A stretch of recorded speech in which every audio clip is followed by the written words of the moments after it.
Bueno, digamos que todo esto lo podemos ir resolviendo sobre la marcha y lo que habría que mencionar, digamos, en términos generales es que vamos a tener 2 parciales a lo largo del curso que ya están en el cronograma. Ahí en el cronograma ustedes van a poder ver cuándo son los parciales, ¿sí? Que son uno sobre la unidad 2 y otro sobre la unidad 3 y 4, ¿sí?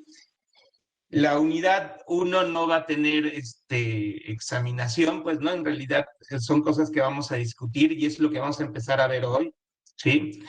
Y hay una monografía que se tiene que entregar al final del cursado, que es un ensayo que ustedes van a confeccionar con las temáticas que se están viendo en el curso y va a depender de sus intereses particulares. Ahora, considerando que somos un montón en el curso, es importante que se vayan organizando en grupos, ¿sí?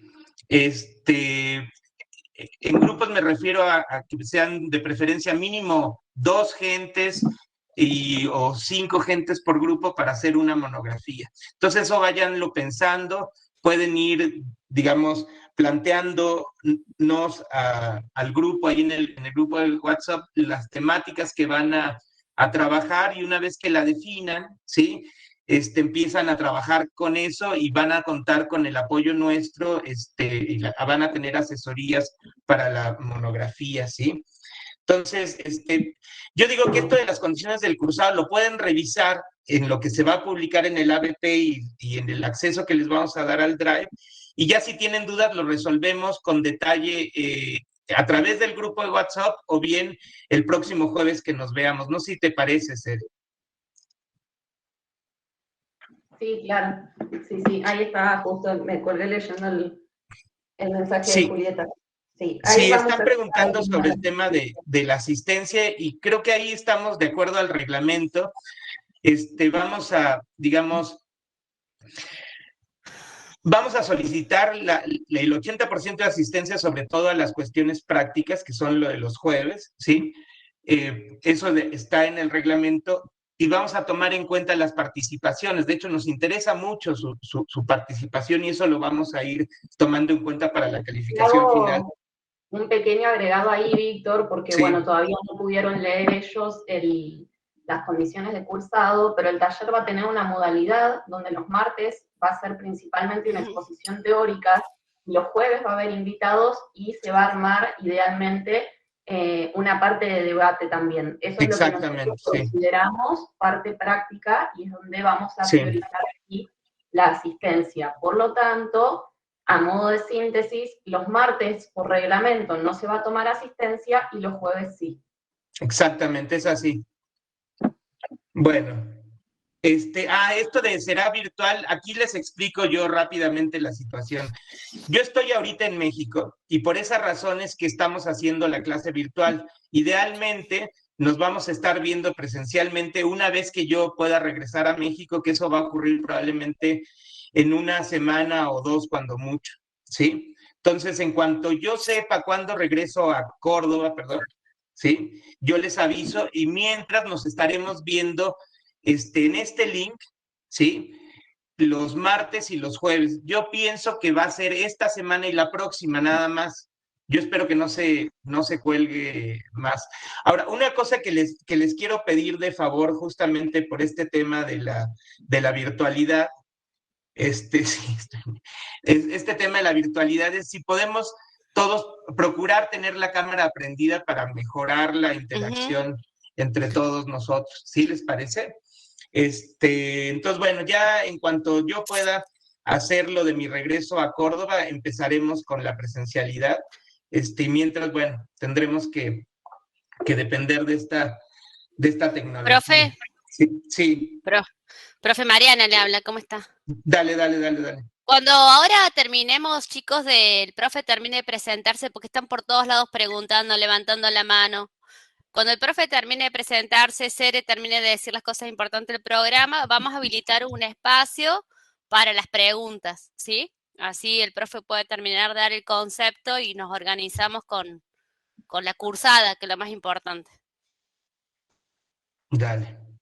Bueno, creo que Claudia tenía una pregunta. ¿Vos, Ere, tenés algo más que decirle a los chicos?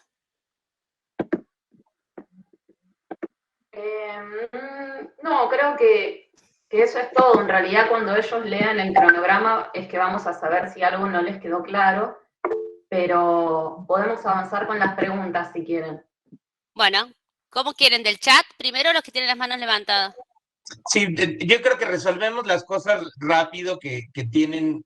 Claudia tiene una pregunta y luego creo que está Mariana. Profe, ¿cómo va? Mariana. Dale, adelante, Claudia. Sí, estoy cursando la materia de sistemas los martes y es justo de 10 a 12. Este va a ser el horario. Ahí escuché que no van a tomar asistencia los martes y los jueves, pero la clase va a ser grabada. Está bien, son estas dos primeras virtuales, el resto es presencial en la facultad. Presencial, exacto. Bien, ahí voy a estar un poco complicada. Perdón que te interrumpa, Clara, Sí. justo, pero la idea igual es mantener un estado híbrido de las clases una vez que el profe esté acá. Todavía no resolvimos bien cómo lo vamos a hacer, pero la idea es que quienes no puedan asistir presencial también puedan asistir, ya sea a través de un Meet o como sea que lo resolvamos, y eso quizás sí lo podemos grabar, también para que no se pierdan las charlas de los invitados que van a estar los jueves. Exacto, y sobre Eso todo, sería ideal. sí, sobre todo lo que interesa mucho es el diálogo que se establece los jueves, ahí en donde ustedes pueden participar, ¿sí? Aquí, digamos, los martes les voy a transmitir las temáticas en general de lo que estamos trabajando. También es importante que ahí tengan toda la libertad de participar, ¿sí? Pero los jueves es el espacio donde ustedes pueden vertir todas sus preguntas acerca de los temas, preguntarle a los invitados y preguntarnos a todos nosotros acerca de las cosas que les interesa. ¿Está bien? Perfecto. Sí, no, el jueves no hay problema. Tengo una clase de 8 a 10, así que me quedaría justo. Dale, dale, dale. Bueno, vamos a seguir adelante. Gracias, Claudia. Mariana Aguirre, creo. Adelante. Buenas, a mí se me superponen los días jueves porque justamente tengo psicoestadística, pero lo tengo cada 15 días. Esos jueves no voy a poder asistir, o sea, no sé cómo se podría, contaría como falta, pero... Bueno, yo pienso con que participes los jueves, que sí puedes, o sea, dices que cada 15 días tendría superpuesto eso. Esas cosas, digamos, puntuales, Mariana, las podemos ir resolviendo a través del grupo de WhatsApp y lo que se te va, digamos, solicitar nada más es que participes en las ocasiones que puedas estar presente los jueves, ¿sí? Sí, muchas gracias. Dale. Bueno, Milagros, adelante, Milagros. Perdón, profe, apreté la mano sin querer. Bueno, no importa. Entonces, bueno, considerando que no hay más preguntas ahorita, Hay algunas en el chat. a ver. Mari, ¿quieres ir leyéndolas y vamos Sí, respondiendo? voy. Dale. Voy. Esperen que tengo que subir bastante. Hola, profe, una consulta, dice Jerónimo. Las clases son martes y jueves. ¿Serían las mismas clases o son dos clases distintas? Porque esta clase se me junta con otra materia. Bueno, ahí explicó el profe. Son dos clases distintas. El martes es más teórico, el jueves va a haber invitados y es más de debate. Exactamente. Los invitados, Victoria. perdón, Mari, los invitados, chicos, un paréntesis para que entiendan, son personas expertas en el tema que se expone durante la clase teórica del martes, que invitamos a que profundicen, sobre todo desde su recorrido y su experiencia. Entonces, por eso está bueno que no se pierdan los encuentros con estas personas, porque son, aparte, los que más quizás puedan aclarar dudas que hayan quedado sobre esos aspectos teóricos. Bien.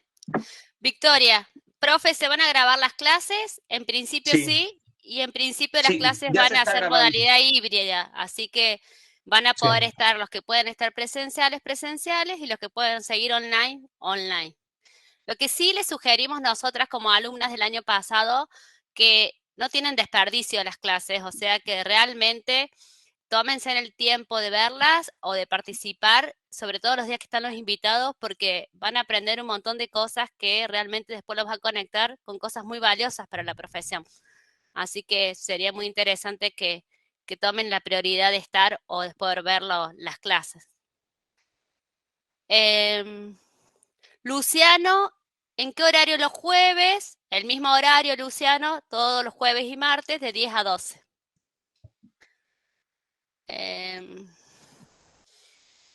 ¿Qué más? Bueno, Gino tiene frío. Gino, esperemos que mejore el clima. De todas formas, Gino seguramente pasado agosto ya va a estar más cálido, así que te esperamos presencial también. Ahí les pasé a todos los que estaban pidiendo el link, lo fui pasando al link de WhatsApp para que se unan. Ahí estaban pidiendo el link. Vamos a seguir bajando. Bueno, el tema del ABP, Constanza Ticera, una consulta. Yo todavía no tengo acceso al ABP. ¿Por qué puede ser? Se dio acceso anoche recién, profe, ¿no? Sí, exacto. Recién anoche lo hice visible, ¿sí? Entonces, bueno, pueden consultarlo a partir de ahora. Si seguís con problema, Constanza, escribí a ABP y pregunta por qué no tenés habilitada la materia, porque yo el año pasado partí un taller por esto mismo. Así que si no tenés el acceso, escribí al mail de ABP y pedí que te den acceso a la materia si es que estás inscripta, ¿no? Así que te lo aconsejo. A ver, Bueno, ¿quién Isabela. sigue? Isabela, Buenos días, me parece. saludan. Hola, profe. A ver, Mira, yo adelante, Isabela. el tema Acá de está que Isabel. Guarani habían avisado que la primera clase iba a ser la semana que viene. Yo quería saber si en el caso de que nos llegue otro aviso de ese tipo, por dónde preguntar o si confirman lo que dice la BP o si lo que dice Guarani, para que no haya confusiones. Bueno, ahora estamos conectados, Isabela, por el WhatsApp. Ahí estamos Serena y yo, que somos las ayudantes del profe, y les podemos ir dando respuesta a preguntas académicas o administrativas que tengan en la medida que nosotros también tengamos la información. Ah, bueno, gracias. Vale. Bueno, si no hay más dudas de cuestiones ahí logísticas del curso, Perdón, podemos si hay empezar. María Luz. Espere, A profe. ver, María dale. Luz pregunta, ¿el taller es aprobado o desaprobado o se puede promocionar? Sí, hasta donde entiendo es aprobado o desaprobado, ¿no? Es así como lo En tuvimos desde el realidad, año pasado. en realidad es así. Los talleres tienen solo la posibilidad de ser aprobados con notas de promoción. No se puede cursar un taller como regular, digamos. Dentro del sistema del taller van a tener 2 exámenes que van a ir por nota y la monografía que va a ser aprobada o desaprobada. Por ende, tienen que conseguir en los 2 exámenes notas mayores a 7 y que den un promedio de alumno promocional y un aprobado en la monografía. Sí. Y otra cosa importante que preguntan, perdón, profe, ¿los parciales son presenciales o virtuales? Claro, va a ser virtual hasta que yo regrese a Córdoba. Sí. Y va a empezar a ser presencial una vez que regrese a Córdoba, lo que espero que pase en las próximas 2 semanas, cuando mucho. ¿Sí? Bueno. O sea, Profe, perdón, profe, sí. creo que los parciales y los múltiple opción van a ser virtuales, ¿no? Entiendo. Ah, sí, Cuéntele usted. eso ya habíamos quedado, claro. Los parciales van a ser virtuales para, digamos, mantener el tema de que sea inclusivo y que sea accesible a todos aquellos que incluso no pueden participar o no pueden asistir a la facultad. Eso lo habíamos pensado así, Ahí tal está cual. María Eugenia también, chicos, que también es ayudante, y Silvia debe estar por ahí dando vuelta también, para que después las vamos a presentar todas, para que también, hola Euge, para que también tenga presente si nos quieren hacer consulta. Ahí habían Bueno. agregado un par de preguntitas más al chat, Mari, no sé si vos las ves. Creo que ¿Cuándo finaliza el taller? ¿Cuándo finaliza, chicas? El 11 de noviembre. Mi cumpleaños. Creo que es el 11 o el 10, pero bueno, es por ahí. Es el último, bueno, más bien el segundo jueves de noviembre, hasta donde me acuerdo. ¿Sí? Y había Julieta, una... Sí, perdón. Bueno, Julieta tiene levantada la mano. Hola, profe. No quiero ser insistente con la pregunta, pero muchos en un grupo que tenemos de WhatsApp se preguntan, porque la clase del jueves se interpone mucho con una materia de introducción que tenemos, que es una materia, y es una materia que no nos dieron la opción de elegir horario, simplemente a muchos por la letra del apellido les tocó ese horario y listo. O sea, y muchos elegimos este taller sin saber que nos iba a tocar esa materia en este horario. ¿Cómo podemos hacer los que no podemos ir el jueves? Ahí, no sé, por lo general, No Cere, había sé. que escribir a Secretaría Estudiantil, porque cuando se superponen las materias es una cuestión de administración de la Secretaría Estudiantil. Así que bueno, vamos a escribir nosotros y vamos a ver. Yo en todo caso les escribo y pregunto, ¿cómo es la materia, Julieta? Introducción a psicología. Julieta. Por Dale, el buenísimo, momento, Mariana. Julieta, Da lo mismo. digo que por el momento en lo que hablamos con Secretaría Académica y resolvemos esto, no se preocupen que no es que pierden el taller si en esta primera semana o segunda semana no logramos coordinar. Quédense tranquilos que no vamos a estar, si el jueves sabemos que están en otra materia, no es que van a desaprobar por no estar el jueves. Vamos a tratar de resolverlo, mientras tanto quédense tranquilos y tranquilas, que no hay problema con eso. Y vi también que preguntaban qué pasa con si no sacan nota suficiente en el parcial o en la monografía. Va a haber una instancia de recuperación para un parcial y una instancia de recuperación para la monografía. Y en el proceso de armado de la monografía van a poder tener asesorías con los profes. Más bien asesoría, exacto. Después, a lo largo de la construcción del trabajo. Entonces no se preocupen que van a estar acompañados durante la construcción de la monografía. No es que la hacen y después la entregan y la leemos y ya está, sino que es un proceso que se hace entre todos.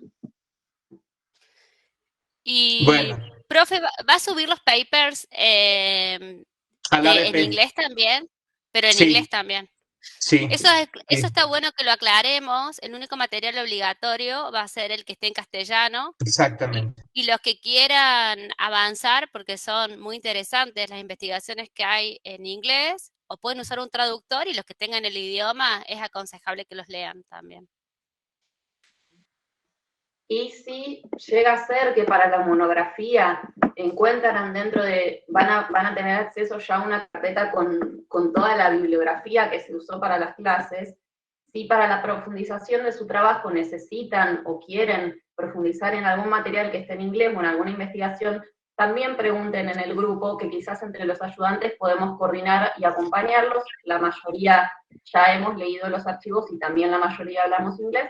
Entonces también, digamos que no sea un impedimento para profundizar en un tema que les guste. Siempre pidan ayuda primero y el que esté disponible puede ayudarlos. Bueno, vamos a nada más darle la palabra a Luciano y ya empezamos con los temas de la clase, ¿les parece? Luciano. Hola, profe.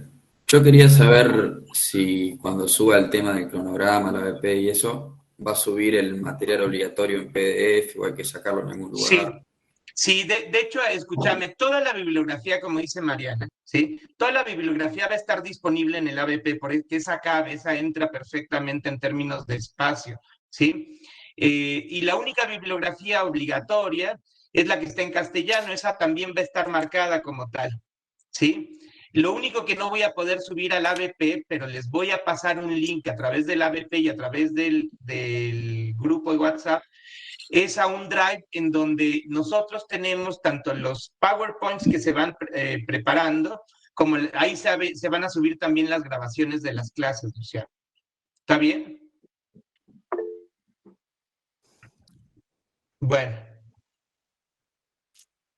Bueno, voy a empezar a presentarles lo que es la clase de hoy, chicos, ¿sí?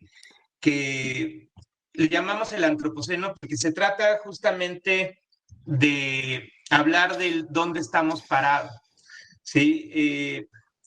De hecho, el concepto del antropoceno es un concepto que se acuñó a partir de identificar a esta era como una era en donde los seres humanos hemos incidido de una manera muy importante en las condiciones que tiene el planeta, ¿sí? Este es el contenido de la clase de hoy, que lo van a poder ver publicado en el programa analítico que se va subiendo ahí al ABP. Y bueno, una de las cosas que reconocemos o que podemos reconocer es que actualmente nuestra civilización como la conocemos está en una crisis importante, ¿sí? La crisis ambiental, que es lo que vamos a ver ahora, es importante conocer detalles que describen a esa crisis de una manera más clara, ¿sí? Y es lo que vamos a ver en la primera parte. Y luego vamos a hablar de lo que tiene que ver con la crisis del sistema de salud, que de hecho en estos últimos 2 años ha sido evidenciado por lo que pasó alrededor de la pandemia de COVID, ¿sí? Y bueno, la crisis social y política, esta la podemos ver tanto en los problemas económicos que, por ejemplo, sufrimos nosotros en la Argentina, la guerra que está ocurriendo, las guerras que se están gestando y los cambios geopolíticos que se están dando. Este es un ejemplo breve de lo que es el desastre ambiental.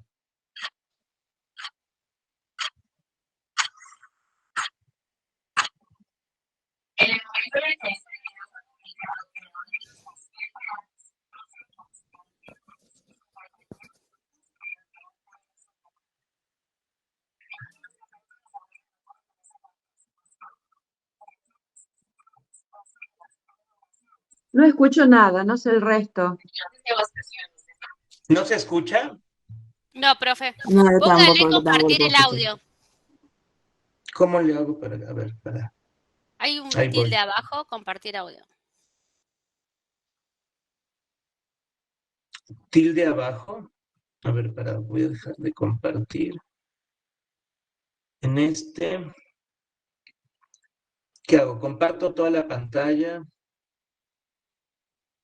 Ah, ya, una pestaña.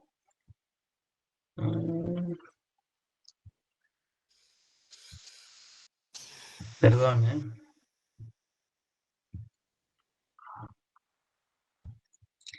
Estaba compartiendo este. ¿En dónde decís que hay un tilde, che? ¿Tiene ahí dice compartir audio? ¿No tiene un cosito donde marcar cuando uno comparte pantalla? Ah, no A es ver, Zoom ahí. eso, esto es Meet, a ver. A ver ahora. ¿Ahí ven algo? No, ¿Oyen algo? no. A ver. Profe, ¿estás compartiendo solamente esa pestaña? Sí. Porque a veces cuando compartís solamente esa pestaña, ese es el problema, tenés como que compartir toda la pantalla. Ok, entonces ya comparto Y toda la después pantalla. intenta capaz mutearte vos y a veces se escucha así. Ok. A ver, vamos a ver si... ¿Ahí ven la presentación? Sí. ¿Lo Ahí se escuchan? escucha como un relojito. Sí. Claro, al principio es el relojito. ¿Ya lo están escuchando No, entonces? profe.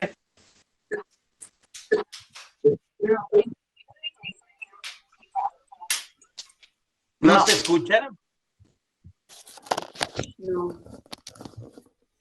Capaz si te muteas y subís el volumen, A capaz ver. se escucha. Perdón por esto.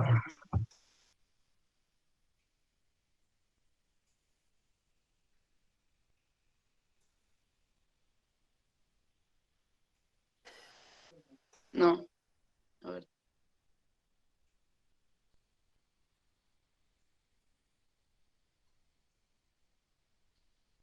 No, no se escucha. ¿Querés probar vos, Eugen? Estoy desde el celu. Ah. ¿Lo quiere pasar, profe? A ver si yo lo... Em,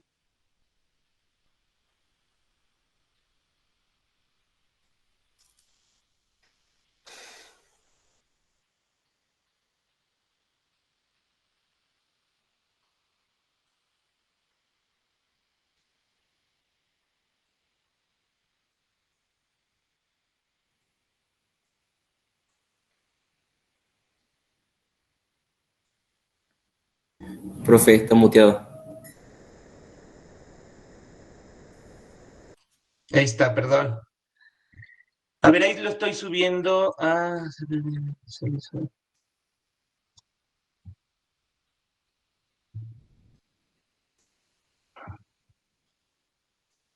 Uy, qué raro que no puedo parar.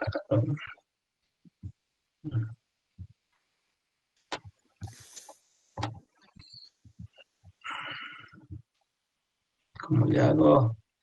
A ver, ya lo tengo. Es este. Ahí recién se está subiendo al Drive y estaría...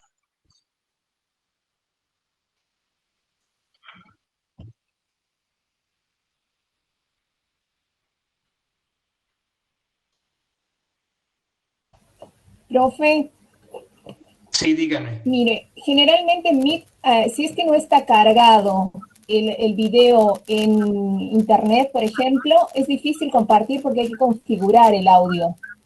Claro. Entonces, si es que el video estuviese en en internet, directamente Sí. lo podría compartir de ahí y ahí se compartiría el audio automáticamente. Si no, la verdad que es complicado configurar. Yo no me acuerdo bien, hace tiempo lo hice, pero no se va a poder escuchar el audio. Bueno, vamos a seguir adelante, sí, sin el video. Y lo que puedo hacer, simplemente esos videos que les quiero compartir, se los dejo en el Drive para que los vean cuando ustedes puedan, ¿les parece? Y así seguimos adelante. Sí. Claro, profe, lo subís a la BP. Sí, en el ABP no caben, es muy limitado el espacio, pero se los voy a compartir por el Drive. Sí, entonces bueno, básicamente este video justamente lo que transmite es el drama de lo que es el problema ambiental, ¿sí? Pero una de las cosas que tenemos que poner, digamos, atención es esto, ¿sí? ¿Sí ven la presentación, los límites planetarios? Sí. Ok. Bueno, este es un estudio importante que se hizo en el Centro de Resiliencia de Estocolmo, ¿sí? Que de hecho uno de los temas que vamos a ver a lo largo del curso es el tema de la resiliencia, que es un tema muy importante.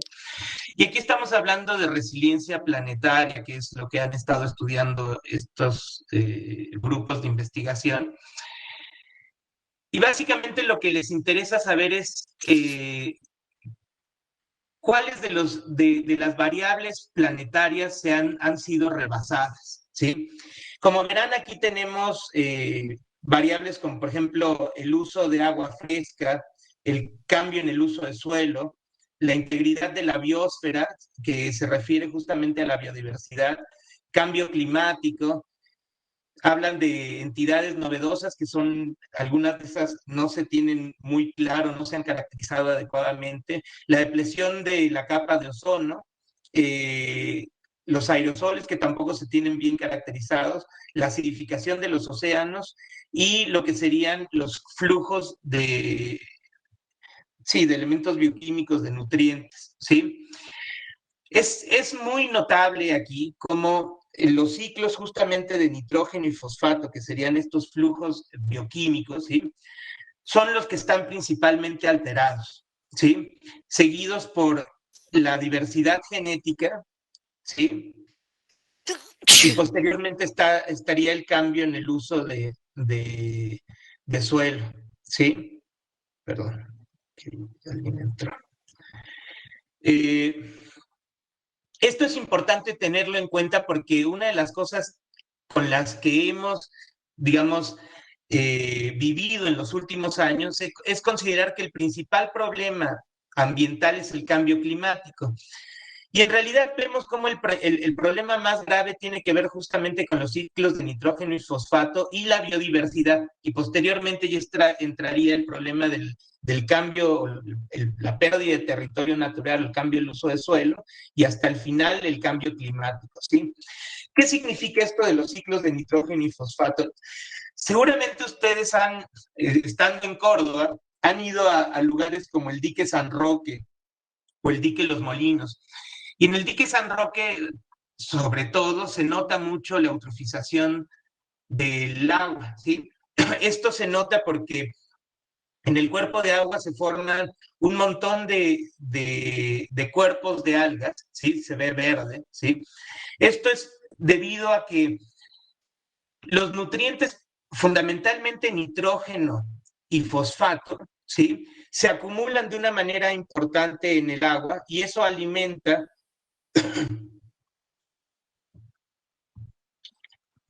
lo que son cianobacterias. De hecho, este fenómeno es muy interesante y me interesa mucho que le pongan atención. Se llama eutrofización, ¿sí? De los cuerpos de agua, porque se parece mucho a lo que pasa a nivel intestinal, ya lo vamos a ver en su momento, que tiene que ver con la disbiosis, ¿sí? Básicamente es un desequilibrio de la fauna microbiana, que en este caso, en el caso de la eutrofización de los cuerpos de agua, lo que hace es genera el predominio de un tipo de bacterias que se llaman cianobacterias, ¿sí? Y las cianobacterias van a alimentar justamente estas algas que van a predominar en los cuerpos de agua. Y eso no nada más ocurre en los cuerpos de agua continentales, sino también en el mar. De hecho, aquí en México tenemos el problema de la eutrofización de manera bastante acentuada en lo que es la acumulación de sargazo que se da justamente en estas playas hermosas que son las playas del Caribe, en Cancún, Playa del Carmen y tal. Hay épocas, de hecho algunos compatriotas argentinos me han comentado que hay épocas donde incluso se hace difícil el turismo por la acumulación de sargazo, ¿sí? Entonces, esto está ocurriendo en todos los cuerpos de agua, ¿sí? Y se debe fundamentalmente a la agroindustria, por un lado, ¿sí? En donde el monocultivo y el uso de nitrato de amonio, por ejemplo, esto que hizo explotar una bodega en Jordania hace cerca de un año, un poco más, tiene que ver justamente con el uso de nitrato de amonio que se usa para la agroindustria. Esto viene de la mano incluso de nuestros hábitos de alimentación, si se dan cuenta, ¿sí? Entonces es importante notar que parte del problema tiene que ver con nuestros hábitos de consumo, ¿sí? De consumo de alimentos y cómo producimos esos alimentos, ¿sí? Otra de las cosas que está asociado con la eutrofización y con, digamos, el cambio en los ciclos de nitrógeno y fosfato, justamente son los incendios forestales y la deforestación.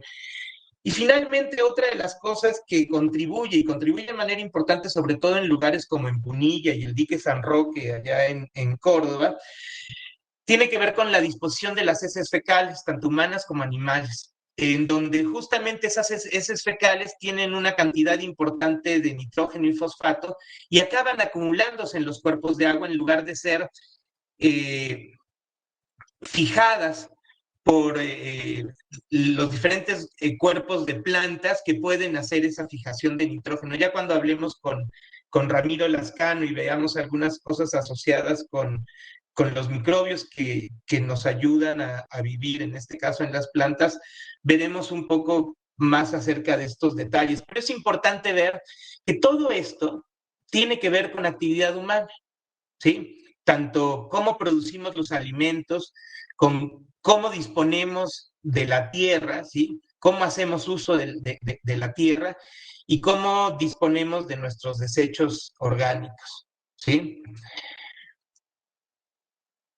El segundo, digamos, la segunda gran variable que está siendo afectada y que es lo que nos muestra el estudio de los límites planetarios, tiene que ver justamente con los efectos que estamos teniendo sobre la biodiversidad.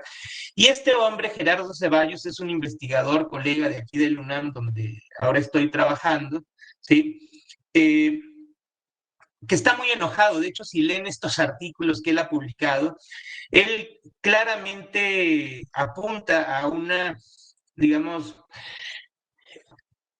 a una actividad humana que ha sido extremadamente torpe desde hace algunos, cientos de años, en cuanto al uso de los recursos naturales y particularmente el cómo la manera en cómo hemos abordado la naturaleza ha afectado de manera importante la biodiversidad. Noten, por ejemplo, esta es la acumulación de especies extintas a través de los años, ¿sí? de 1500 a 1800, dense cuenta como justamente a partir de 1800, la velocidad con la cual se han extinguido una gran variedad de especies animales, estamos hablando aquí de vertebrados, pero estos estudios se han hecho también para insectos, y es lo mismo, estamos devastando las poblaciones de insectos, y yo diría también que esto está ocurriendo a nivel de los microbios, ¿sí? Y es importante tener esto en términos conceptuales porque pareciera como que la actividad humana está alterando completamente la biodiversidad a muchos niveles de tamaño, ¿sí? Gerardo Ceballos se ha enfocado justamente en los vertebrados y noten la devastación de especies que hemos tenido a partir de épocas que podemos hablar de épocas post-industrialización, ¿sí? Y de hecho, una de las cosas que hace Gerardo Ceballos, que me parece importante, es que él hace cálculos en donde distingue entre cálculos conservadores y muy conservadores. Y a lo que se refiere con eso es que él hace cálculos partiendo de nociones así como muy conservadoras en el sentido de que trata de no exagerar la estimación de sus cálculos, ¿sí? Y trata de ser lo más conservador que pueda, y aún así lo que está viendo es que la cantidad de años que se está tomando para generar la extinción de especies que debiera de ocurrir en un periodo de tiempo mucho más prolongado, lo estamos acelerando. Básicamente es lo que nos dice. Estamos acelerando la extinción de especies. Y quiero que noten una cosa en el tema de los límites planetarios. Estamos hablando nada más de diversidad genética, no estamos hablando de diversidad funcional. Y esto es importante porque a lo largo del curso vamos a estar hablando de que cuando hablamos de vida, ¿sí? Tanto de organismos como de vida en el planeta, estamos hablando de sistemas complejos en donde es más importante entender la interacción que hay entre los elementos de un sistema que la presencia de los elementos per se. Y justamente las nociones que actualmente tenemos acerca de diversidad genética tienen que ver particularmente con la presencia de las diferentes especies y no con la interacción que tienen entre ellas.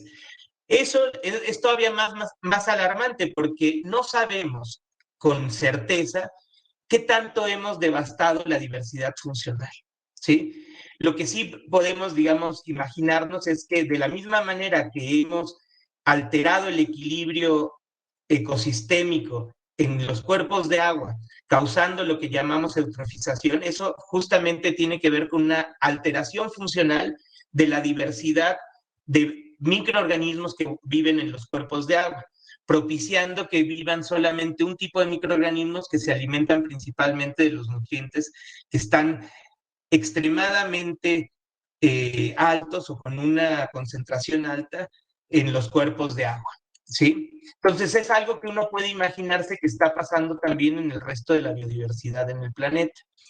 Y bueno, posteriormente estaría el cambio de uso. ¿Sí? Acá en el chat hacen una pregunta, Isabela pregunta a qué se refiere con diversidad funcional. Claro, a ver, lo voy a explicar nuevamente. Justamente la diferencia entre la diversidad propiamente y la diversidad funcional es que la diversidad nada más nos habla de cuántas especies tenemos en un lugar particular, ¿sí? ¿Cuál es la diversidad que tenemos de especies, ¿sí? En términos de como una lista, ¿sí? De las diferentes especies. Antes teníamos, por ejemplo, 200 especies en un territorio particular, ¿sí? 200 especies de plantas, y cuando tenemos una disminución en la diversidad, ahora tenemos nada más 50 especies, ¿sí? Pero eso no nos está hablando de la interacción, ¿sí? La diversidad funcional tiene que ver justamente cómo interactúan unas especies con otras, ¿sí? Y cuando hay un cambio en la diversidad funcional es porque hay algunas especies que tienden a predominar. El tema de la biodiversidad funcional tiene que ver con las nociones como la plaga, ¿sí? Cuando tiende a predominar una especie sobre las demás, eso está alterando la diversidad funcional. No importa que sigan habiendo, qué sé yo, 100 especies, si eso está alterando, digamos, la predominancia de una de ellas, entonces ahí se estaría alterando la diversidad funcional. Y eso, desafortunadamente, hoy en día no hemos desarrollado adecuadamente las herramientas para medirlo. Por eso es que el estudio de los límites planetarios de Estocolmo se queda hasta ahí. ¿Sí, sí contesto la pregunta? Isabela dijo que sí, que había entendido. Bárbaro. Profe, ¿puedo Sí, adelante. hacer un mini paréntesis? Porque acá en el grupo muchos están perdidos y preguntándose de qué está hablando o de por qué. Y quería, como exalumna de este taller, hacer un pequeño paréntesis. Porque esta clase, la primera clase siempre es quizás la más fuera de contexto. Y invitarlos a que recuerden que este taller es sobre bienestar y que la situación actual de nuestro planeta habla mucho de nuestro bienestar como personas. Y todo esto que ahora estamos viendo a grandes rasgos en nuestro planeta, lo vamos a ver a modo micro en nuestro organismo más adelante. Entonces tengan esa perspectiva y tengan como presente, porque justamente les contesté en el chat que lo que el profe está tratando de mostrar es cómo nuestros hábitos de consumo o de alimentación están impactando y están haciendo que se sobrepasen los límites que tiene nuestro planeta, y todo eso está impactando en nosotros también, porque nuestro bienestar depende del bienestar de nuestro planeta. Entonces traten de hilarlo de esa manera, porque sé que esta primera clase es medio dispersa, pero ya se va a ir achicando y ya nos vamos a ir acercando a lo más puntual de nuestros organismos. Claro, de hecho me da mucho gusto que se interrumpa así, porque ocurrió la primera vez, ¿te acordás, Serena? Que creo que Julieta fue la que directamente dijo, es que no le encuentro el hilo a todo esto. Y es interesante porque cuando veamos la clase que viene, el tema de qué es el bienestar propiamente, una de las cosas que nos legó Camila, la hija de Mariana, con lo que están viendo, por ejemplo, en Nueva Zelanda, es que, por ejemplo, las comunidades maoríes en Nueva Zelanda consideran que una de las bases del bienestar humano justamente es el territorio que habitan, ¿sí? Y no podemos dejar de hablar de bienestar sin entender en dónde estamos parados en el territorio que habitamos. Y eso, por ejemplo, como les decía yo, en Córdoba es muy notable cómo los cuerpos de agua que utilizamos para alimentar de agua las ciudades como la ciudad de Córdoba capital, ¿sí? Están extremadamente eutrofizados, ¿sí? Y aquí en Querétaro, que es donde estoy ahora, no es diferente el asunto, ¿sí? Aquí nos alimentamos de agua que viene de San Miguel de Allende, ¿sí? Y también es un agua que cuando ustedes la ven con el satélite, ¿sí? Que de hecho Sebastián Díez, que es quien va a presentar una breve nota el próximo jueves, él trabajaba en la CONAE y con ellos, la Comisión Nacional Aeroespacial de allí de Córdoba, podíamos ver desde allá de Córdoba los cuerpos de agua aquí en México y están también eutrofizados igual que allí en Córdoba, ¿sí? Estamos parados sobre un territorio que hemos alterado de una manera tan importante que el agua, que es fundamental para la vida, la tenemos alterada, ¿sí? Completamente. Ya vamos a ver también temas de epigenética y tal, pero bueno, si me dejan, ¿tienen alguna pregunta hasta ahora? Bueno. ¿Profe, leyó el chat o...? A ver, sí. Ah, de una. Esas son las dice, únicas. Ya contesté lo de diversidad funcional. La proliferidad del dengue puede ser resultado de una mala diversidad funcional. Claro, de hecho, sí, un montón de vectores asociados con parásitos o bacterias, sí, que están o que se han asociado con enfermedades, han sido, digamos, estimulados esos vectores, ¿sí? Por alteraciones en los equilibrios funcionales de los ecosistemas, ¿sí? A ver, ahí Valentina tiene una pregunta y creo que antes estaba Lisha. Adelante. Perdón que no prenda la cámara para la siguiente. No, dale, no te preocupes. Bueno, profe, mi pregunta era sobre por qué no hay estudios sobre diversidad funcional. porque si se supone que la diversidad funcional es donde se ve reflejado, digamos, el mayor daño que se está haciendo, ¿por qué no hay estudios o por el tiempo que lleva?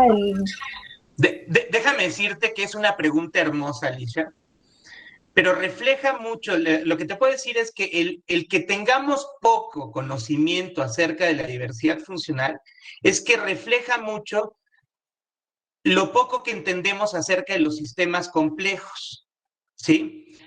Si bien hay mucha gente hoy en día que reconoce que tenemos que empezar a entender cómo funcionamos como sistemas complejos, la tradición científica hasta ahora, Alicia, ha sido entendernos como sistemas lineales, en donde lo único que procuramos entender es la relación lineal entre una variable y otra. ¿Sí?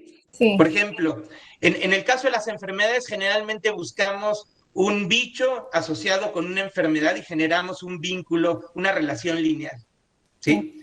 Cuando en realidad las cosas funcionan como sistemas complejos en donde son muchos elementos los que están interactuando. Y eso, poderlo caracterizar adecuadamente, hoy en día, por ejemplo, hemos tenido un diálogo importante con una chica que van a conocer que se llama Paula Mendive, que es una uruguaya que trabaja en microbioma, ¿sí? Y una de las dificultades que tenemos con Paula es conseguir gentes que nos ayuden con bioinformática para poder estudiar el microbioma de la manera como corresponde, digamos, ¿sí? Que es estudiar justamente las interacciones. Normalmente en donde nos quedamos en el estudio del microbioma es en hacer listas de los diferentes grupos de bacterias, arquea, hongos o parásitos que tenemos en el microbioma sin entender adecuadamente la interacción entre ellos.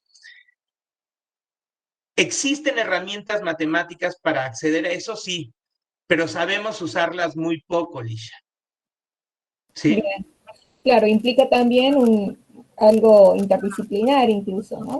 Completamente, y además implica cambiar la forma en cómo planteamos la ciencia. Claro. ¿Sí? Tenemos que empezar a vernos como sistemas complejos, y de esto también vamos a hablar un poco más. Gracias. Pero, bueno, ¿alguien más tiene alguna duda?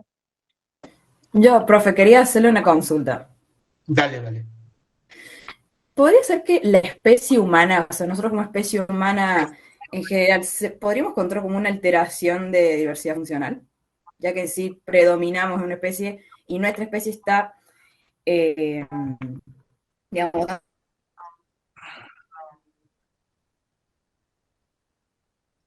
dando como resultado la extinción de muchísimas especies. Sí, eso justamente, ¿vale? Eso es justamente lo que está planteando Gerardo Ceballos de aquí de la UNAM. Y de hecho, a ver, te cuento un poco en mi experiencia subjetiva. Yo me acuerdo que desde hace muchos años un pariente mío, mi tío Oscar, decía que somos una plaga. Y la verdad es que estamos funcionando como eso, pero sobre todo más que por nuestra presencia, ¿vale? Por nuestra mente, la manera en cómo nosotros estamos viendo la realidad, nuestra naturaleza y la naturaleza de nosotros mismos. Y a eso es hacia donde vamos ahorita con el hilo conductor de esta clase, ¿sí? Es lo que voy a tratar de transmitirles, ¿sí? Vale, muchas gracias, profe. Sí, sí, Nazarén, exactamente. O sea, lo del dengue puede ser causado por una alteración en la diversidad funcional, tal cual. Entonces, bueno, aquí, a ver, creo que tengo otra. Profe, Micaela levantó la mano.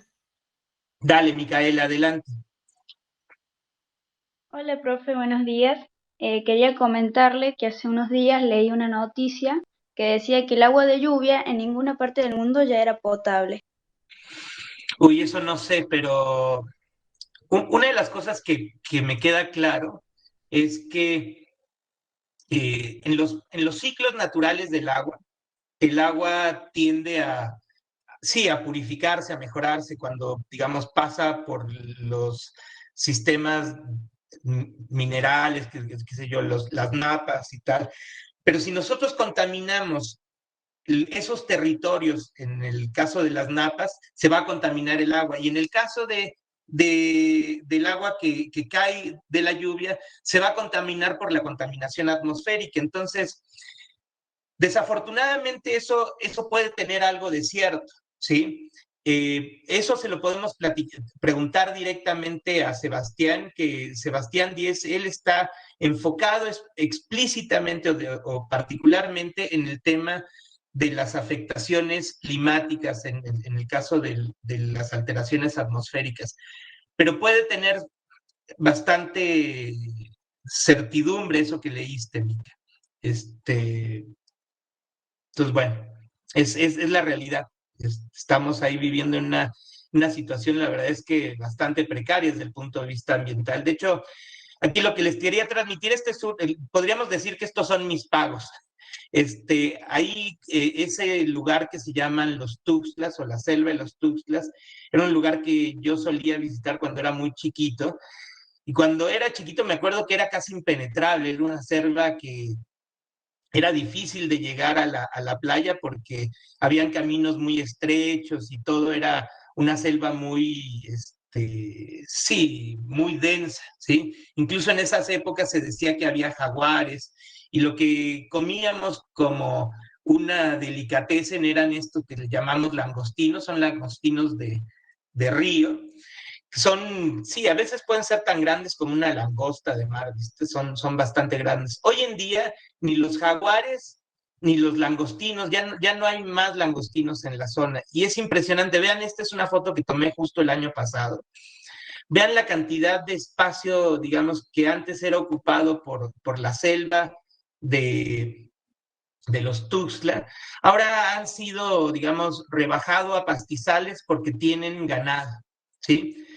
Es interesante esto porque la gente empezó a transformar sus territorios, ¿sí? En territorios ganaderos, destruyendo la selva, ¿sí? Esto es parte, digamos, de esos grandes cambios que están ocurriendo en el cambio de uso del suelo, ¿sí? Y tiene que ver con lo que consumimos, chicos, ¿sí? O sea, aquí es importante notar que se generó un aprecio simbólico de una manera muy importante al consumo de carne vacuna, ¿sí? Y eso transformó completamente esta zona que se llama la selva de los Tuxtlas, ¿sí?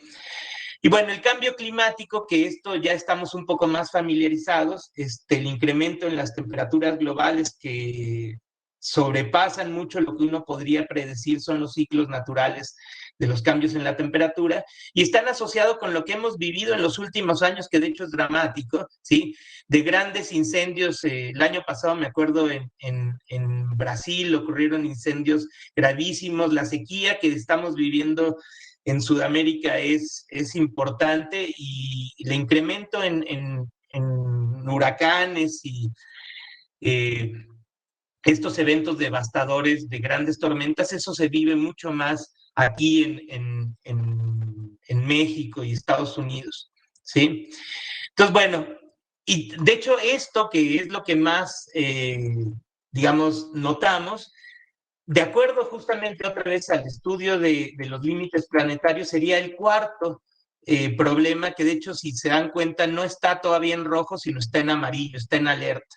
Lo que está en rojos son justamente los cambios en los flujos bioquímicos que tienen que ver justamente con la eutrofización de los cuerpos de agua y los cambios en los ciclos de nitrógeno y fosfato y la biodiversidad. Y otra vez, lo que nos debe de importar mucho es lo que hablamos hace rato y que preguntaban, que tiene que ver justamente con la biodiversidad funcional.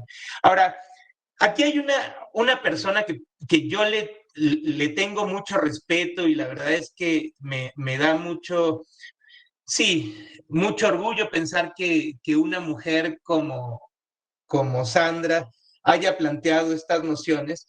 Básicamente, Sandra nos plantea la idea de que todo esto que estamos viviendo tiene que ver con lo que le llama a ella el modelo de apropiación de la naturaleza, ¿sí?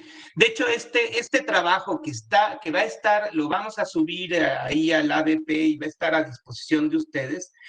Les recomiendo mucho que lo lean, primero porque es de una investigadora de casa de la Universidad Nacional de Córdoba, ¿sí? Dos, porque es mujer y es una mujer que la verdad es que ha trabajado muy fuerte para poder entender, digamos, cosas relacionadas con la ecología.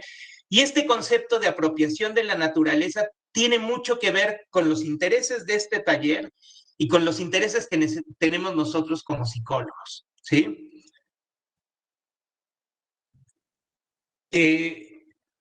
Esta noción de apropiación, yo quiero hacer un paréntesis y preguntarles, ¿en qué les hace pensar el tema de la apropiación? Sandra habla del modelo de apropiación de la naturaleza. ¿Con qué creen que tiene que ver esto? Adelante, Sonia.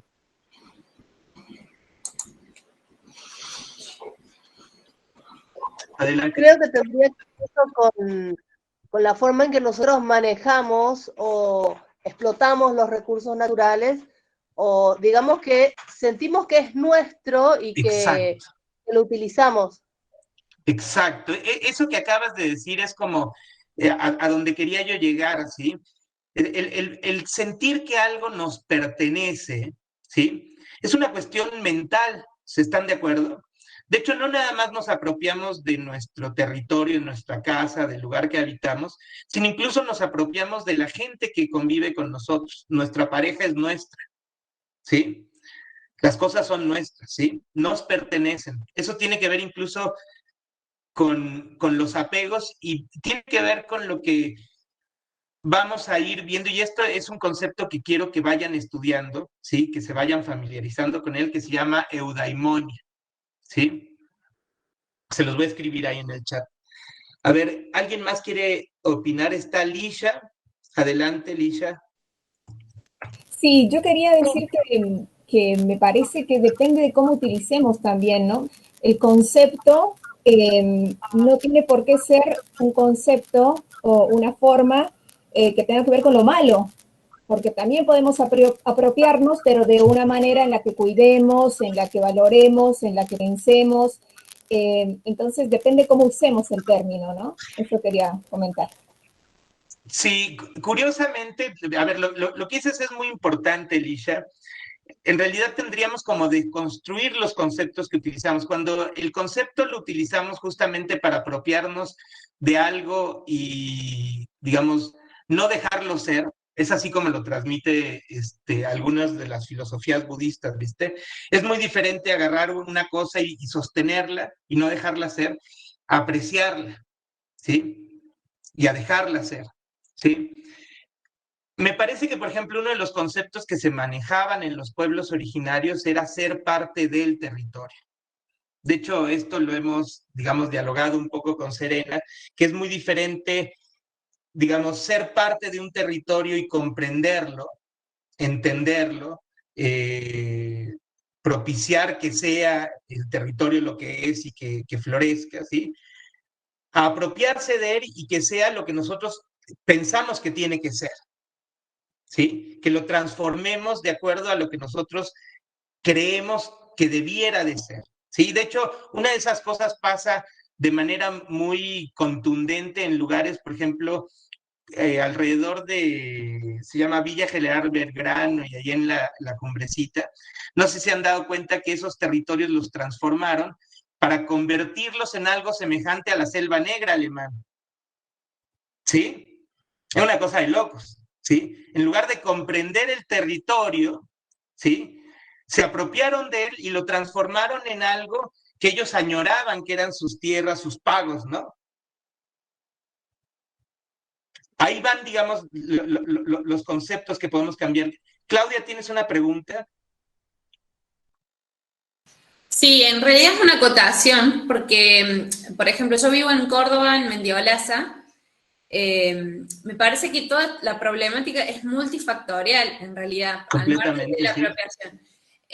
Nosotros acá tenemos un bosque nativo en la zona, se hicieron marchas para defenderlo, pero bueno, las gestiones políticas por ahí no funcionan, hay leyes ambientales que no se respetan, y por más que se quiso defender ese bosque nativo, se hizo una cancha de polo, donde fue increíble la cantidad de árboles que derribaron por un emprendimiento privado de un barrio cerrado, con una cancha de polo. Y sufrimos aquí en Sierras Chicas inundaciones, que bueno, todo es fruto de cómo estamos influenciando el medio ambiente.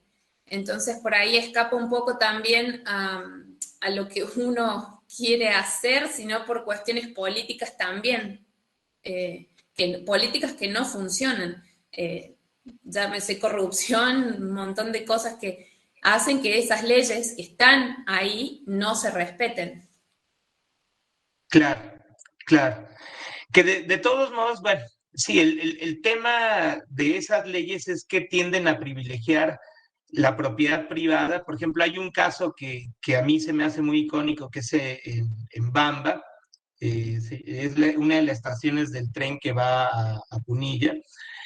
Ahí en Bamba hay una comunidad que dejó de tener la posibilidad de entrar a sus territorios donde tienen sus casas porque la propiedad privada de una compañía ahora les impide con un portón, ¿sí?, entrar a sus casas. Es una locura. Es una locura que se privilegie la propiedad privada sobre el territorio que se ocupa, ¿sí? Y de hecho son conceptos que vale la pena, digamos, vertirlos en la mesa de discusión y trascenderlos, ¿sí? ¿Qué es lo que va, digamos, a proteger la ley? ¿La propiedad privada o a las comunidades? ¿Sí? De hecho, eso aquí en México hubo un ejemplo importante que fue justamente el establecimiento de la reforma agraria, en donde de alguna manera esto lo que buscaba era privilegiar a la comunidad, ¿sí? Darle el territorio a la comunidad que es capaz de ocupar ese territorio para la producción de alimentos, ¿sí? Y no la propiedad privada como un bien que le da todas las prerrogativas a aquel que lo ocupa, ¿sí? Sin tener responsabilidades, que de hecho eso se discute mucho en Australia actualmente, y que la propiedad privada no debe venir nada más con privilegios, sino que tiene que tener también responsabilidades ecosistémicas locales y globales, ¿sí?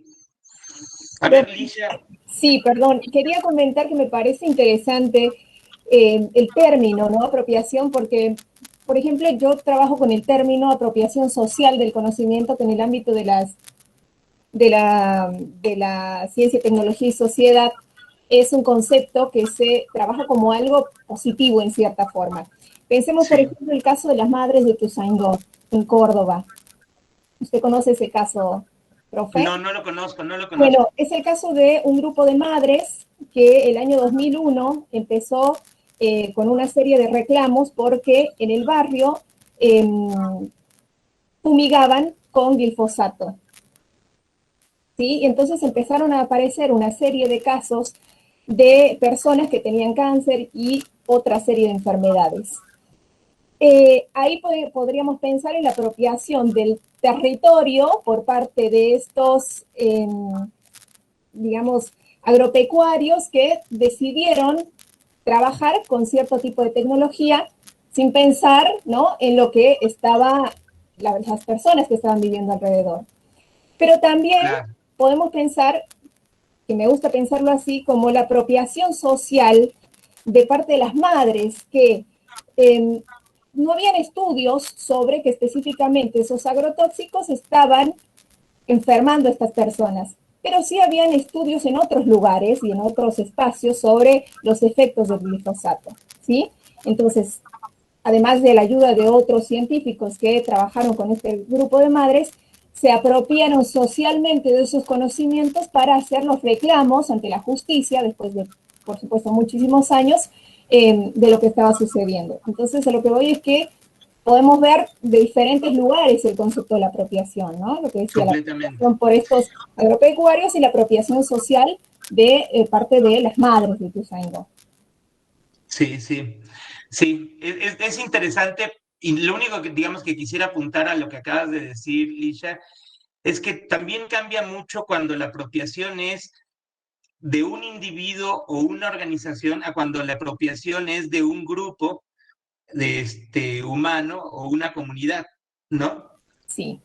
Y los fines, bueno, ¿no? Los fines lucrativos, de explotación. Completamente. Cambia incluso los propósitos con los cuales ocurre esa apropiación. Estaban Silvia y creo que luego Serena en la fila. Silvia. Hola, profe, buenos días. Bueno, no sé, yo siento que a lo mejor también tiene que ver con desarrollar una conciencia o despertar una conciencia de esto de saber de que somos naturaleza.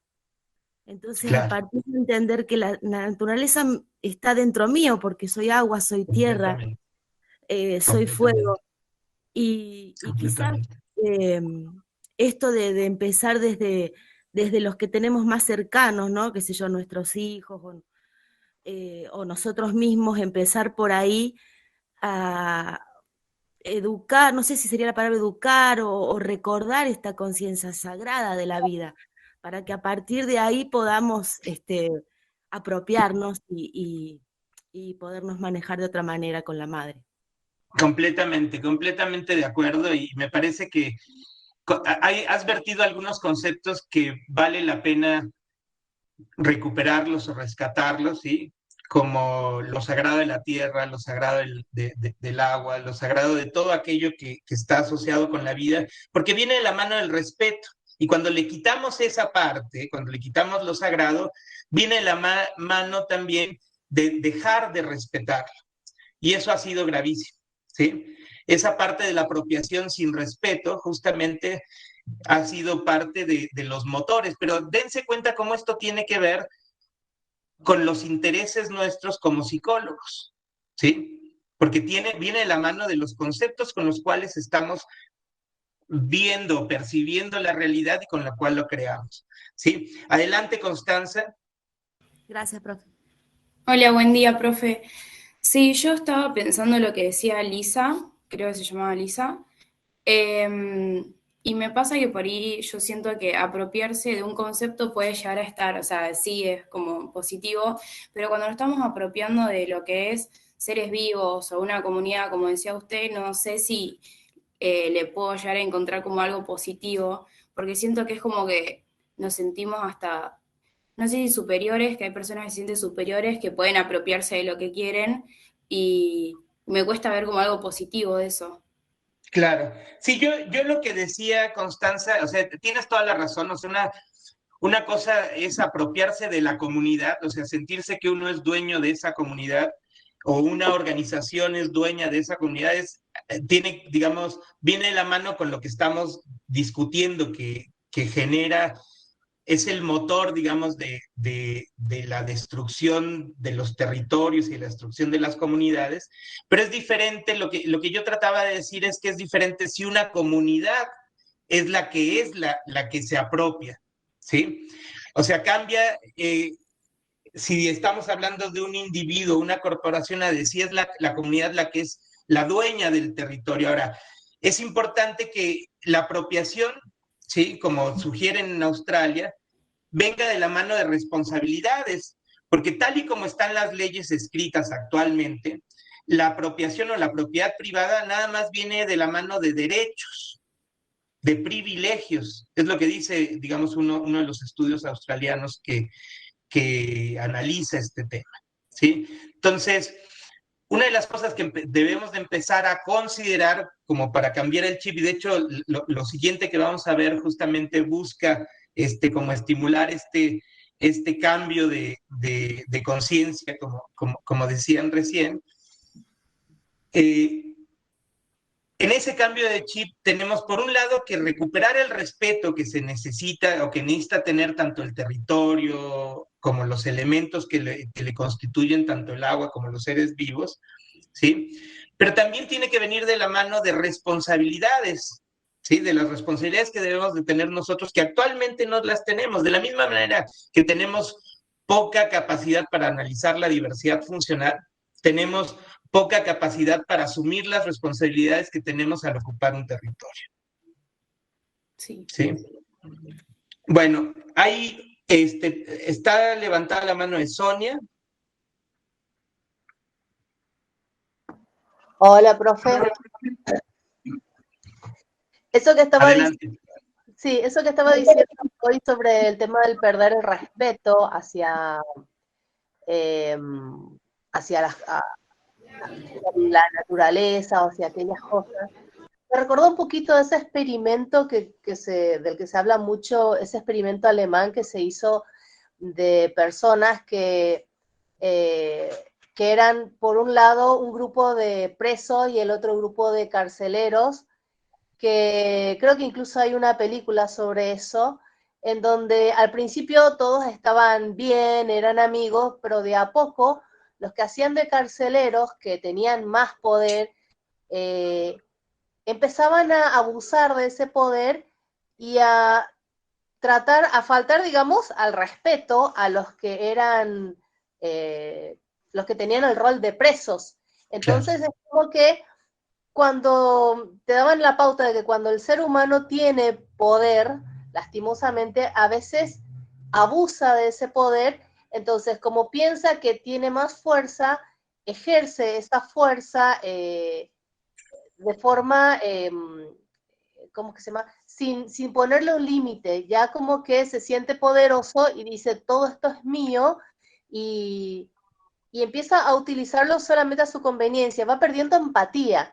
Eso es lo que se vio en ese experimento, y yo creo que un poco nos pasa con la naturaleza en ese sentido, con ese sentimiento de pertenencia, como que es nuestro, si bien hay mucha gente que no es así, que hay mucha gente que es consciente, pero lastimosamente quizás la mayoría o los que tengan en su chip esa falta de empatía o ese pensamiento de conseguir cosas un poco más materialistas, por llamarlo de una manera, son los que le están faltando el respeto, digamos, a la naturaleza, a los recursos, y no piensan, digamos, a largo plazo en qué le queda a mis hijos o qué le queda a las personas.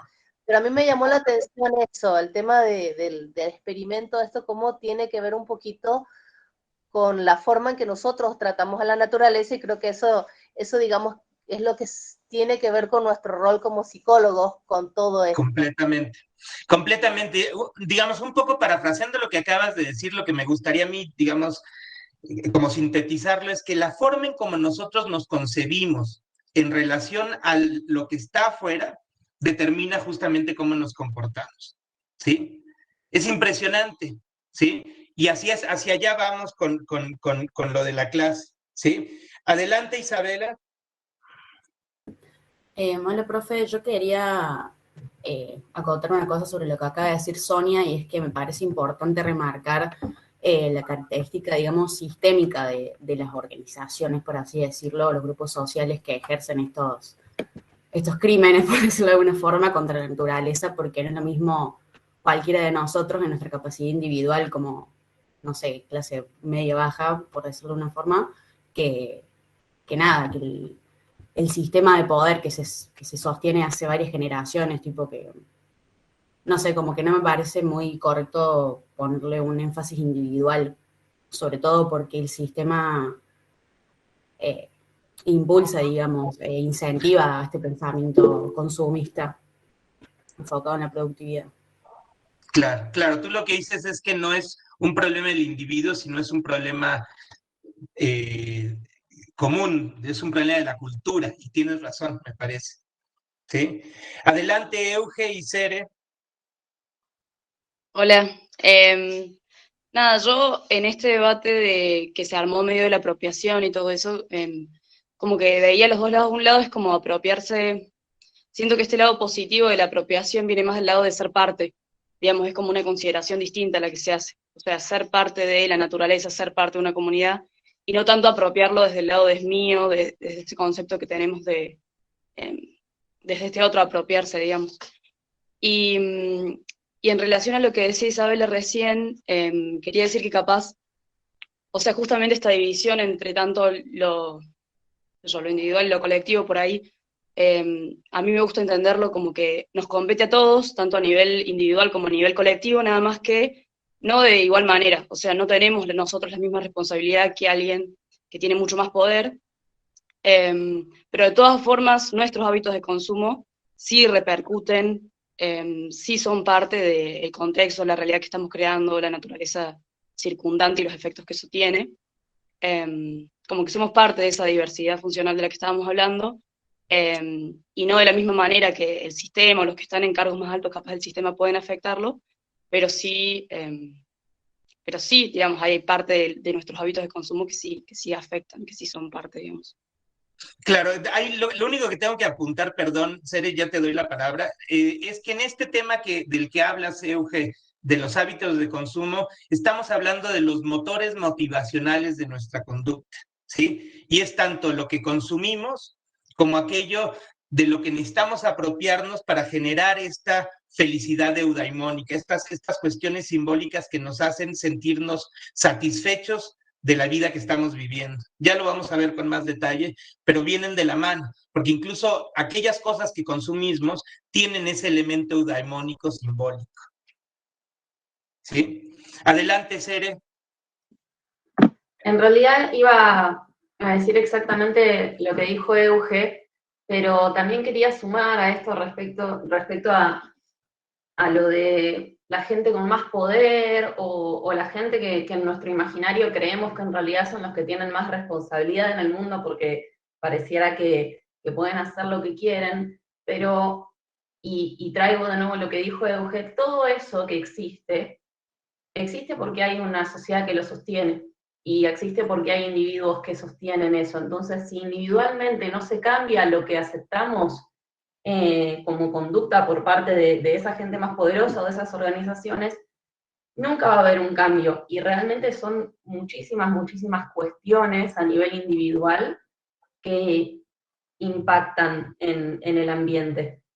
Y no hay, al no haber una perspectiva de cada persona, una perspectiva individual y una responsabilidad individual, tampoco se puede poner uno, creo, a pretender que otra gente lo haga si siempre se hace la vista gorda, digamos, encima. Si como individuos seguimos perdonando que haya organizaciones o que haya gente más poderosa o lo que sea afectando la naturaleza, de cierta manera, es porque internamente también nosotros permitimos que eso suceda. Entonces, cuando empezamos a actuar de manera individual, tomando responsabilidad de nuestro impacto en el ambiente y de nuestra manera de vernos como parte del ambiente o como dueños, que creo que al final se trata de eso, no se trata de desentendernos de la naturaleza, sino de resignificar nuestro rol junto con la naturaleza. Porque no me apropio de la naturaleza y entonces listo, no tiene nada que ver conmigo y me desentiendo, sino soy parte de la naturaleza y me apropio de ser parte de eso, pero me apropio desde otro lugar, que es un lugar que no tiene que ver con consumo y que tiene que ver con a veces priorizar necesidades de la naturaleza y no necesidades propias, ya sean estéticas o de consumo o lo que fuere. Entonces, creo que siempre empieza con uno, más que con organizaciones, porque esas organizaciones también están compuestas por seres individuales que están aceptando y repitiendo esos patrones. Entonces siempre empieza por uno para mí. Buenísimo, gracias, Cere. Adelante, Brian. Sí, lo que tenía que decir es que también puede ser causa del aumento poblacional el que puede afectar todo eso. En este caso, como ya somos parte de la cima de la cadena alimenticia, esto también afecta a que haya una mayor cantidad de demanda de lo que es de consumo y de viviendas y de todo eso, que también influye en nuestra evolución como especie, y que haya también de que una menor cantidad de seres vivos, alimentos como tal, también hay un aumento como tal en contaminación, todo influyendo a nuestra evolución como especie y a la sobrepoblación que está afectando como tal la salud de nuestro planeta.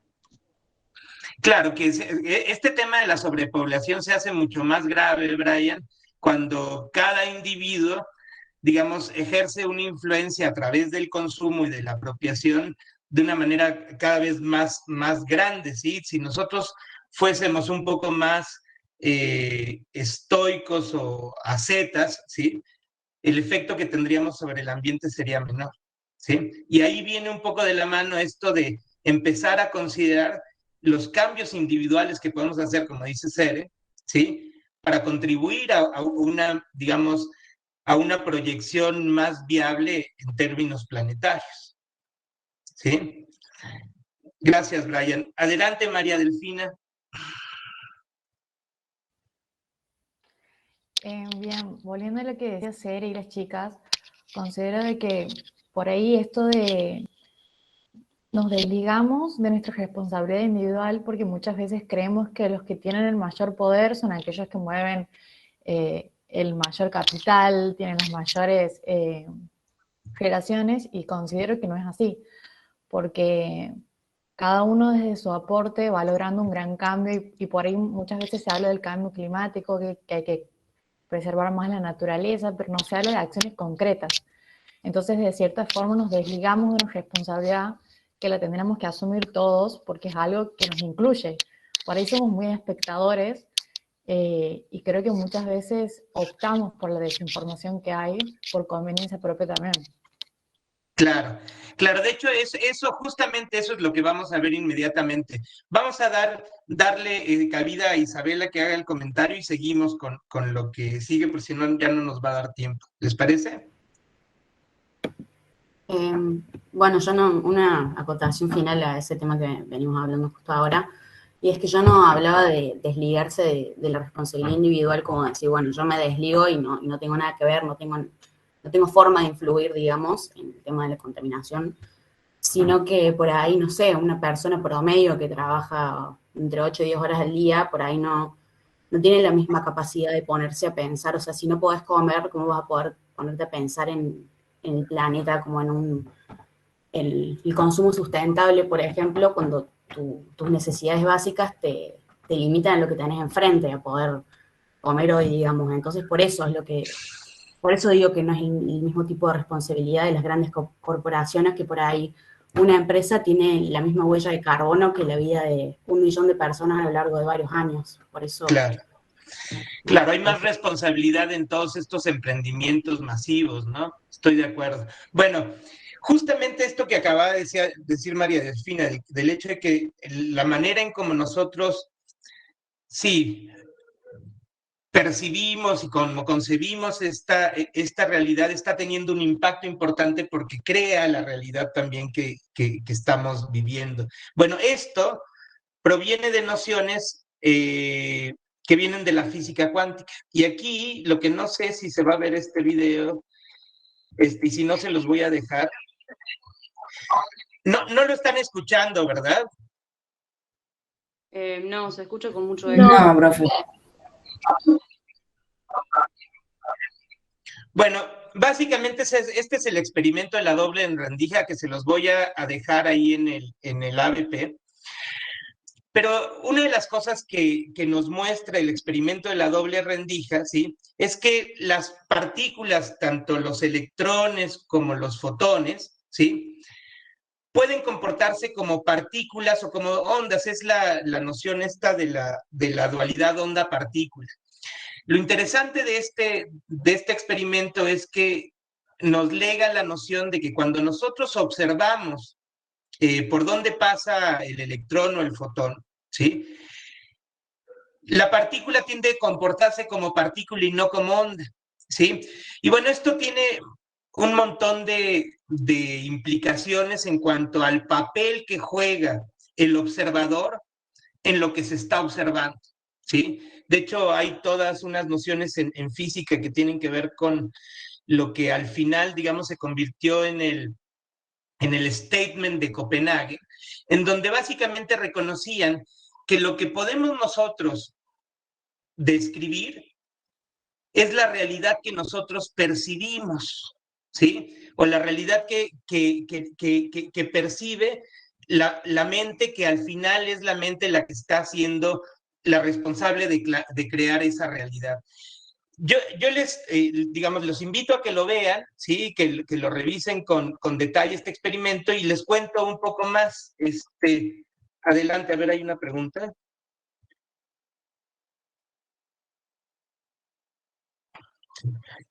Bueno, una de las gentes que ha contribuido a entender este problema del experimento de la doble rendija fue David Bohm. Y David Bohm, ahora les voy a hablar un poco más de él, plantea la noción de que hay un orden implicado. Él dice que hay digamos, variables implícitas. Este orden implicado serían estas ondas que están por atrás de la función de onda que pueden tener los fotones o los electrones cuando pasan por estas dos rendijas, ¿sí? Y de hecho, utilizando las nociones de Bohm es mucho más fácil calcular el resultado de los experimentos de la doble rendija, ¿sí? ¿Y por qué les menciono a Bohm? Les menciono a Bohm por las siguientes cosas, ¿sí?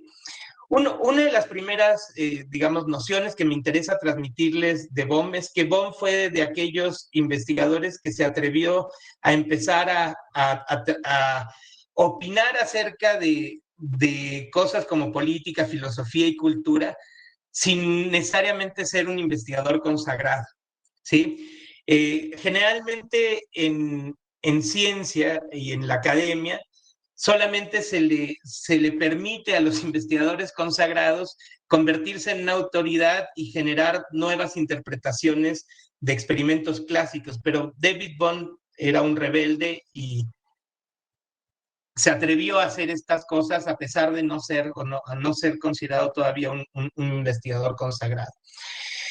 Otra de las cosas que nos lega Bohm es la noción de las ciencias de la complejidad, ¿sí? Y habla, por ejemplo, de nociones como que la salud está relacionada con la coherencia, mientras que la falta de salud tendría que ver con falta de coherencia o de coherencia, ¿sí? Otra de las cosas, y que tiene que ver con el resto de lo que vamos a ver a lo largo de la clase de hoy, es que Bohm plantea la necesidad de promover pluralidad teórica, ¿sí? Para enriquecer el conocimiento, ¿sí? Él lo que sugiere es que para nosotros generar un conocimiento que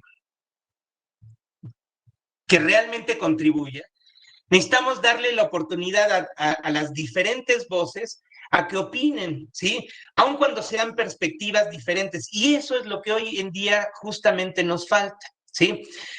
Otra de las, y vamos a hablar un poco más de esto, acerca de la pluralidad teórica, ¿sí? Una de las cosas también que nos transmite Bohm es que la descripción de la realidad se remite ulteriormente al papel del observador. Esto tiene que ver justamente con el experimento de la doble rendija y dice, es la conciencia o la conciencia del científico, de la comunidad científica, la que es determinante de aquello que describimos. Es decir, una de las cosas que no podemos negar, ¿sí? Es la influencia que tiene el observador sobre aquello que es observado y que es descrito. Por eso es importante, por ejemplo, como psicólogos, ¿sí? Pensar que la forma en cómo nos estamos viendo a nosotros mismos y cómo vemos la naturaleza es determinante de lo que somos y de lo que es la naturaleza que nos rodea, ¿sí? Bueno, dice, otra de las cosas que dice en relación a esto de la pluralidad teórica, dice, al evitar o inhibir nuevos o diferentes puntos de vista, perdemos también la información potencial que proveen los nuevos o diferentes experimentos que se plantea bajo estos otros puntos de vista. Entonces, básicamente lo que nos dice es, pareciera como que no existe ninguna razón suficientemente, digamos, de peso para promover una sola visión o una sola perspectiva de la realidad, que es lo que desafortunadamente la ciencia canónica ha tendido a transmitirnos. Entonces, bueno, aquí me detengo un poco para que hagan preguntas. Silvia Herrero levantó la mano. Sí, profe, ¿podría describir así en poquitas palabras qué significa el orden implicado y el orden explicado de David Bohm? Claro. Porque no lo puedo entender. Claro, no. A ver, voy a tratárselos de explicar brevemente, pero básicamente la idea del orden implicado de David Bohm es que existen variables que no podemos medir, pero que están presentes y que son determinantes de aquellas variables que sí podemos medir y que sí podemos detectar, o tenemos herramientas metodológicas y tecnológicas para identificarlas y medirlas, ¿sí? Como por ejemplo la presencia del fotón o si pasa un fotón por una rendija o por otro, eso lo podemos medir. Y esas variables implícitas o el orden implicado sería aquellas variables que no son medibles, ¿sí? Pero que además pasa algo muy curioso, digamos, en estas nociones que transmite Bohm, son variables que están en un espacio universal en donde se colapsan el pasado y el futuro en un presente inminente o que permanece, ¿sí? Se parece mucho a la noción que transmite también, que ya luego lo vamos a ver, el propio Jacobo Grinberg acerca de la latiz. Como que existe una especie de celosía universal, la cual está ahí presente y la cual es deformada en asociación con la realidad que se expresa, ¿sí? Pero esto tampoco es tan raro porque hay, digamos, hay otros investigadores más contemporáneos como Juan Maldacena, que también plantea esta idea de que existe como, claro, como un orden implícito asociado con información que se proyecta, ¿sí?, en un universo de 3 dimensiones, pero que está contenido, en el caso de Maldacena, él lo plantea como información que está contenida en los horizontes de eventos de los agujeros negros en forma de 2 dimensiones y que se proyecta en el universo que nosotros vemos de 3 dimensiones, ¿sí? Básicamente la idea de eso. ¿Campo cuántico, profe? Perdóname, sí, claro que sí tiene que ver con el mundo cuántico, completamente, completamente. De hecho, de ahí proviene el planteamiento de Bohm, que de hecho el experimento de la doble rendija es el experimento que demuestra la dualidad onda-partícula de todo lo que se materializa, ¿sí? Y eso es un experimento de la física cuántica y uno de los principios de la física cuántica. Otro de los principios es este asunto del entrelazamiento. Pero él explica este fenómeno de la dualidad onda-partícula a través de estas variables que están implícitas en todo el universo, que son variables que no podemos medir, pero que están ahí, se pueden calcular. No se miden, pero se pueden calcular. Y esas son las implicadas. Exactamente, las variables implicadas son las que no se pueden medir, pero se pueden calcular. También es importante, digamos, transmitir que para Bohm, esas variables que son el orden implicado, que no se pueden medir, pero que se pueden calcular, están en un universo, digamos, en donde el pasado y el futuro colapsan en un presente que perdura, ¿sí? Perfecto, profe. Qué bien que elegí este curso. Estoy feliz. Gracias. Bueno, ya vamos a ir viendo qué implicaciones tienen esto, y yo lo que los invito es a que lean un poco sobre esto por su cuenta, ¿sí? Que como que se interesen, y a partir, digamos, la clase que viene vamos a seguir hablando de estas temáticas y vamos a tratar de aclarar un poco más todo esto que se está planteando, pero más allá de lo difícil que de repente es para nuestra mente entender este tipo de conceptos, que si, de hecho, si no sientes que es difícil entenderlo, entonces probablemente no estamos entendiendo nada. Bueno, eso dicen algunos que trabajan en la física cuántica, pero bueno, el tema es que a donde quiero llevarlos es que esta persona que nos transmite esta idea de que esta realidad que nosotros vemos tiene mucho que ver con lo que nosotros percibimos y el filtro con el que lo percibimos, que es la mente, también nos dice que la mejor manera de evolucionar este filtro que tenemos, que es nuestra mente, con la cual no nada más percibimos, sino creamos la realidad en la que vivimos, puede evolucionar y evoluciona innegablemente cuando nosotros le damos la oportunidad a las diferentes perspectivas de ser parte de la explicación, ¿sí? No cuando limitamos las perspectivas. Por eso es fundamental, y yo por eso les conmino desde ahora y el resto del curso, para que siempre que tengan algo que opinar, lo hagan. Porque no hay ninguna perspectiva que sea desdeñable. ¿Sí? Hacia allá va todo esto, ¿sí? Y todos podemos participar y todos debemos participar en la construcción justamente de una nueva manera de ver la realidad. y es lo que necesitamos hoy porque estamos para atrás, ¿sí? Entonces, bueno, este es David Bohm, y de hecho, inmediatamente después, se me ocurrió ponerles, esta es la parábola del elefante y los 6 ciegos. Esta es una parábola hindú, ¿sí? Que aquí está en forma de caricatura, y básicamente aquí hay 6 ciegos que están viendo alguna parte particular del elefante, y por ejemplo, al tocar la trompa, dice, bueno, esto parece una víbora. Al tocar la trompa, dice, esto parece, qué sé yo, un zarape, como los que tenemos aquí en México, un poncho, ¿no? Allá en Sudamérica. Al tocar ¿cómo se llama? El colmillo, dice, bueno, esto parece una lanza. Y al tocar la pata del elefante, dice, bueno, este es un árbol. Y así, ¿no? Ve una pared y ve una soga. Justamente lo que nos está transmitiendo Bohm, y es lo que después vamos a ver que también transmite Feyerabend y Boaventura Sousa de Santos, es que la única manera en como nosotros ciegos, como creemos que somos expertos de la ciencia y la realidad, queremos poder explicarla, la única manera que realmente ellos la podrían explicar o nosotros la podríamos explicar es compartiendo lo que estamos percibiendo, ¿sí? De ahí viene la importancia de la pluralidad teórica, ¿sí? Bueno, entonces otro de los que transmiten la pluralidad teórica es Paul Feyerabend, que también les recomiendo mucho.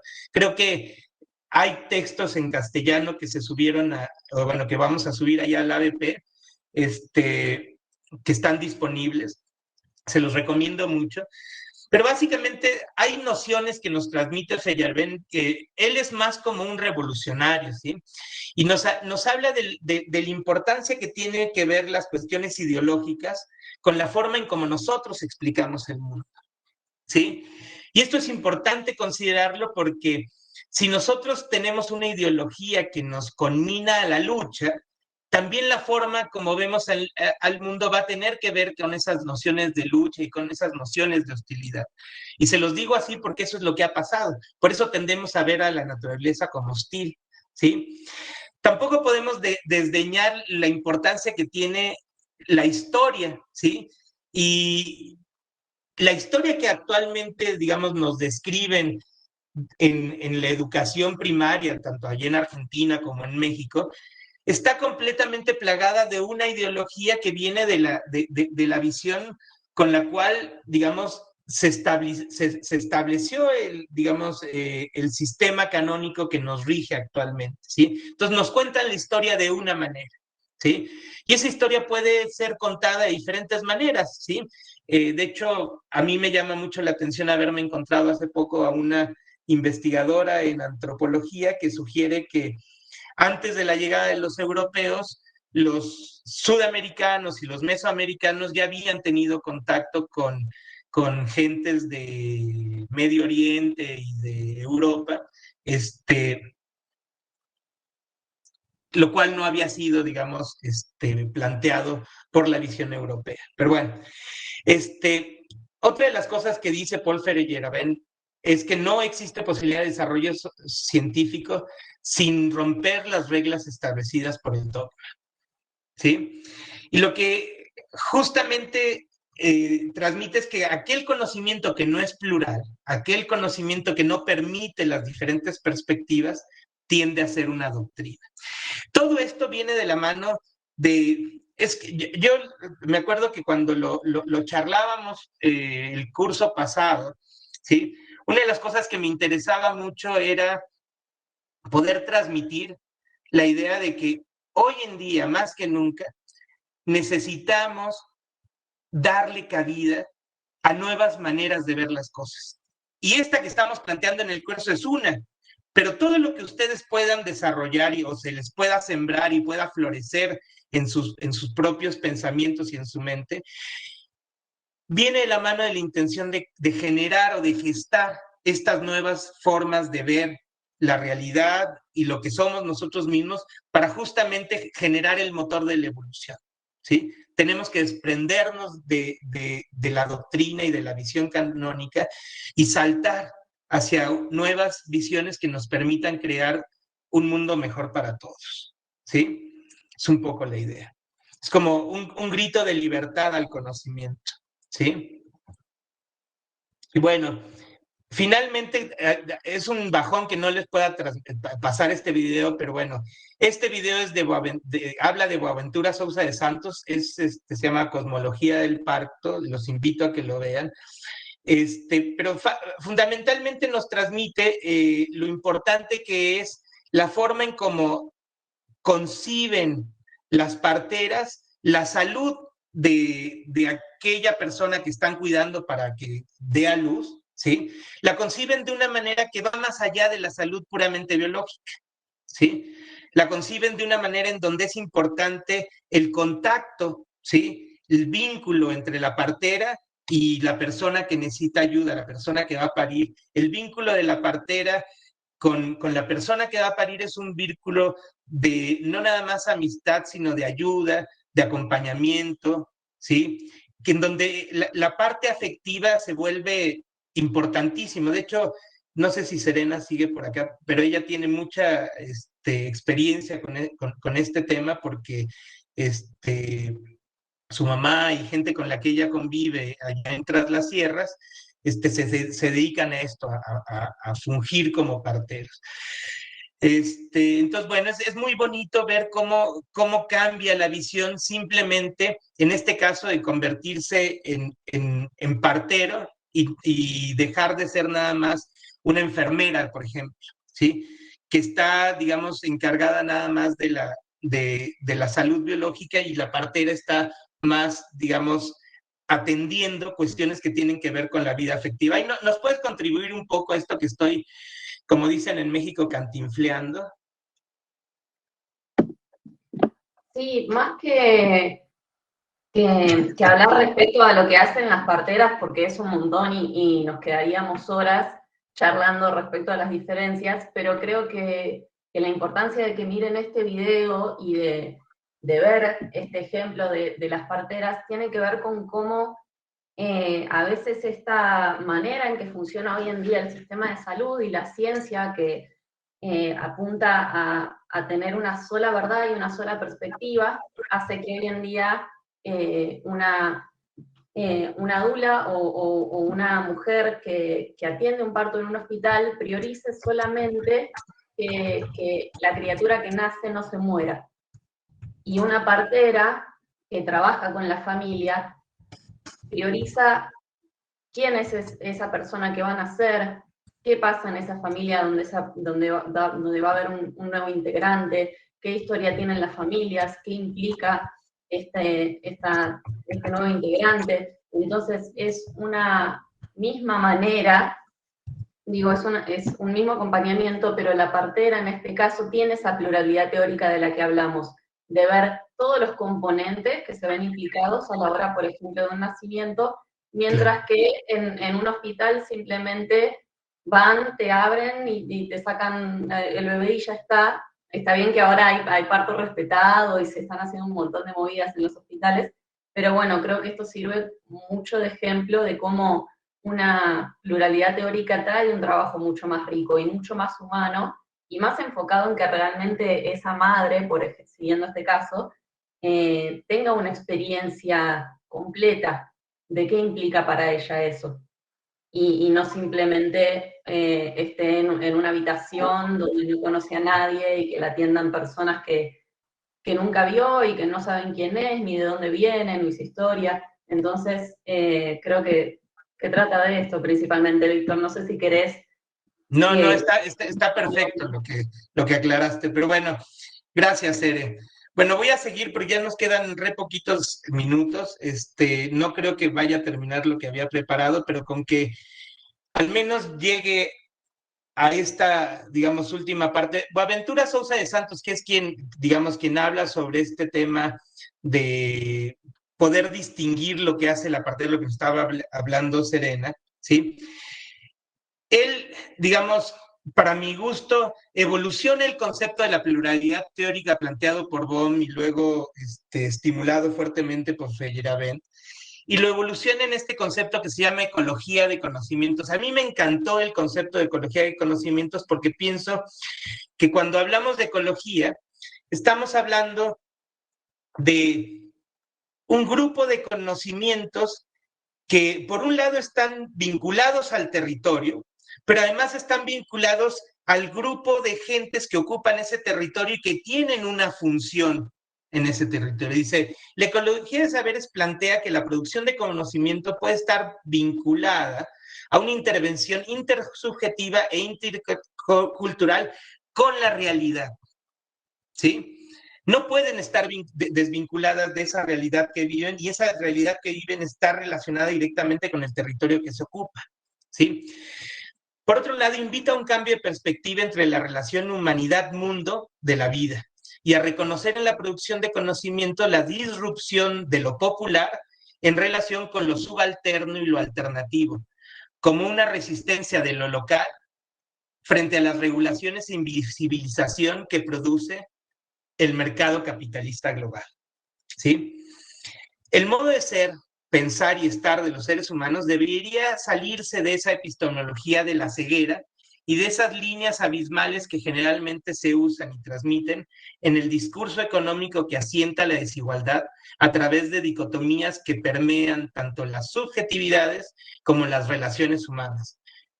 Culto, inculto, conocimiento, ignorancia, seguridad, criminalidad, competente, incompetencia, clase alta, clase baja. De todo esto podríamos trascenderlo. Y ya, digamos, un poco como para terminar y concluir al menos la clase de hoy, ya la clase que viene podemos empezar con este tema de las enfermedades, que es más importante que se los transmita, ¿sí? Les invito a que lean, este es un libro pequeñito, ¿sí? Que de hecho yo lo tengo físicamente, pero no sé si lo pueda conseguir en PDF, pero bueno, voy a buscarlo, a ver si lo puedo conseguir y subírselo. Si no, debe de estar en algunas de las bibliotecas y eso yo me encargo de ver si podemos conseguirles el acceso. Pero este es un libro muy actual de Boaventura Sousa Santos que se llama La cruel pedagogía del virus. Y en él hace hincapié en que son justamente esto que él le llama los 3 unicornios, que son los pilares del sistema canónico que nos rigen, donde por un lado está el patriarcado, ¿sí?, el colonialismo y el capitalismo, como los 3 pilares que sostienen esta forma de actuar que nos llevó justamente al encierro, sobre todo en Argentina, que a mí me tocó ahí la pandemia. El encierro fue terrible.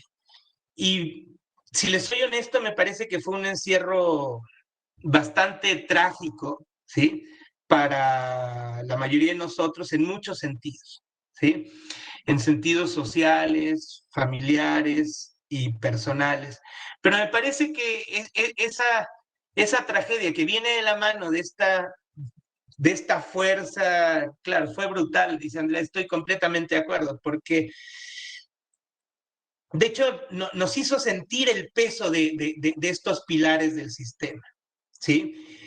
Y en este libro, Boaventura lo describe de una manera poética, pero que nos ayuda mucho a aprender de lo que acabamos de vivir como algo que nos debe llevar hacia algo que es lo último que les quiero transmitir, es a tener la confianza de que estamos actualmente viviendo justamente en lo que dice William McCaskill, que es justamente como en un tiempo bisagra de la historia, ¿sí?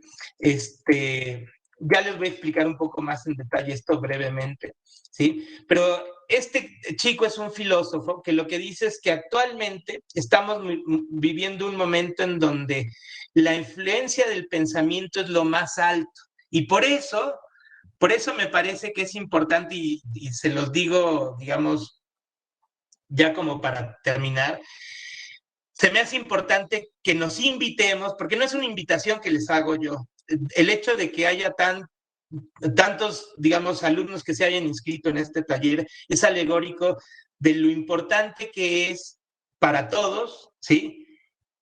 El tener una alternativa nueva, una nueva perspectiva con la cual podamos explicar la realidad y nos podamos explicar a nosotros mismos, ¿sí? Y la necesitamos todos, estamos como ávidos de esas nuevas perspectivas.